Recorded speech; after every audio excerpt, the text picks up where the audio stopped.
Lalu dia bilang, dia hanya modal percaya kepada Yang Maha Kuasa. Nah, apa nggak semakin dongkol kita mendengarnya? Kita nanya gimana caranya, lalu dia cuma bilang modal percaya aja kepada Yang Maha Kuasa. Hah? Nggak ada. Dunia ini bukan hanya modal satu, modal percaya, modal doa. Nggak bisa. Doa disertai usaha, baru ada hasil. Usaha disertai doa, ada hasil. Kalau cuma modal usaha tanpa doa juga itu artinya kita orangnya terlalu egois dan terlalu percaya diri banget dan mengandalkan diri sendiri. Itu juga nggak baik. Orang yang hanya percaya, hanya doa doang tanpa usaha, nih kayak kakak inilah dia bilang. Manusia mana yang bisa percaya? Sebodoh-bodohnya aku juga, otakku masih jalan, Kak. Kalau kakak bilang modal doa, modal usaha doang, nggak ada hasil kayak gitu, Kak. Nggak ada. Di dunia ini 100%, itu nol. Orang yang hanya modal doa dan keyakinan tanpa usaha, nol. Orang yang bahkan modal usaha tanpa doa, dia merasa nih misalnya saldo rekening dia banyak. Dipikirnya itu keberhasilan. Enggak. Orang yang hanya mengandalkan diri sendiri, tunggu aja robohnya. Karena tetap harus ada keyakinan yang kuat di sana kepada Yang Maha Kuasa bahwa semua memang titipan. Lagi banyak, lagi sedikit, kita tahu gimana cara memperlakukannya. Nah, kakak, mana dia? Nggak ada kan jawabannya. Emosi aku nih. Nggak suka aku sama orang kayak gini nih. Yang ada aku blokir orang kayak gini ya. Hah? Iman tanpa perbuatan sia-sia. Itu betul Kak Gani, aku setuju. Justru malah anak yang bikin aku emosi tadi karena dia yang memancing nih. Bisa-bisanya aku bilang, ini jam kerja. Jam kerja jangan sering-sering masuk ke rumahku. Aku bilang, karena apa? Pergi kalian kerja sana. Dia dengan bangganya bilang, kata dia, aku pengangguran. Oh, kakak pengangguran, mungkin kakak host. Bukan, aku juga bukan host Bigo. Kerjaanku cuma makan tidur aja. Hah? Dengan tambah bangga lagi dia kerjaan makan tidur. Kutanya orang kaya atau bukan, bukan juga katanya. Terus tambah lagi dia yang bikin makin emosi, dia bilang, aku cuma modal percaya kepada Tuhan. Coba bayangin, otak dia di mana? Nggak ada otaknya kan? Hah?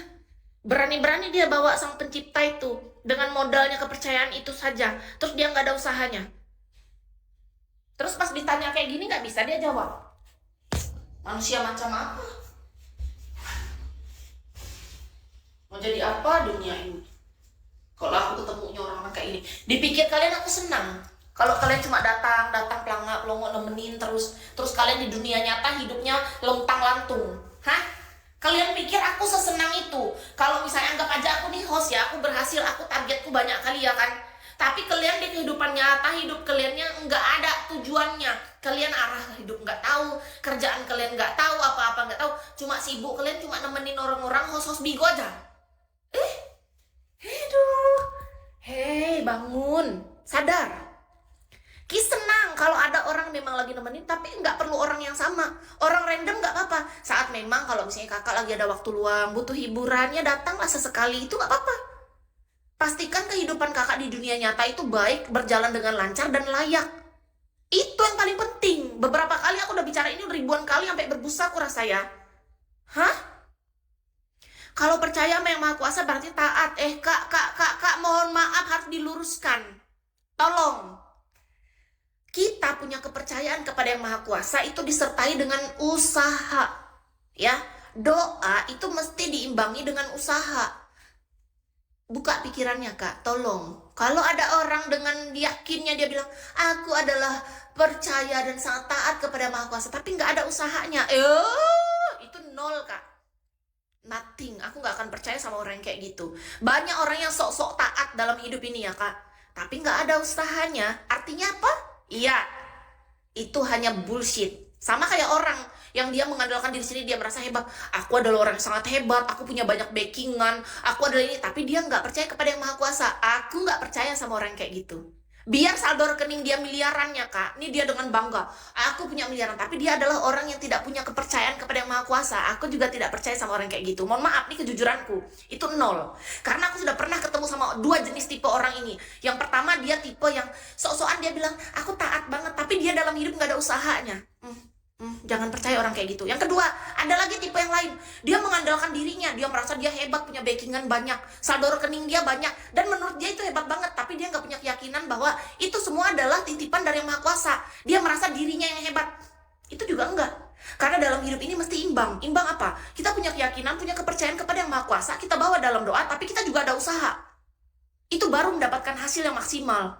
Maksimal menurut bukan kita, tapi menurut Yang Maha Kuasa. Jadi gitu bicara sama aku. Oh, nggak akan aku percaya. Aku tahu apa yang harus aku lakukan. Bisa-bisanya dia dengan bicara kayak gitu sama aku nanya baik-baik tadi awal-awal, tiba-tibanya malah ditantang-tantangnya kayak, awas ya kak, aku nggak suka ya kak.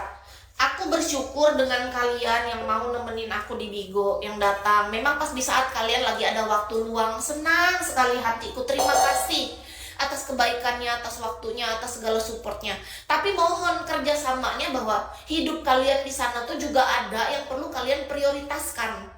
Gitu. Paham sampai di sini kan? Harus berapa kali? Masa aku harus merepet terus di dalam hidupku untuk supaya bisa saling mengerti? Capek banget. Bisa nggak sih nggak harus aku ngomel-ngomel untuk bisa kalian bisa memahami apa tujuanku? Karena aku nggak perlu ngomel-ngomel.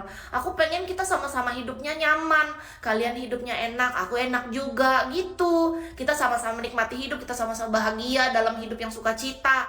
Kayak gitu loh. Capek. Tahu mau sampai kapan kayak gini?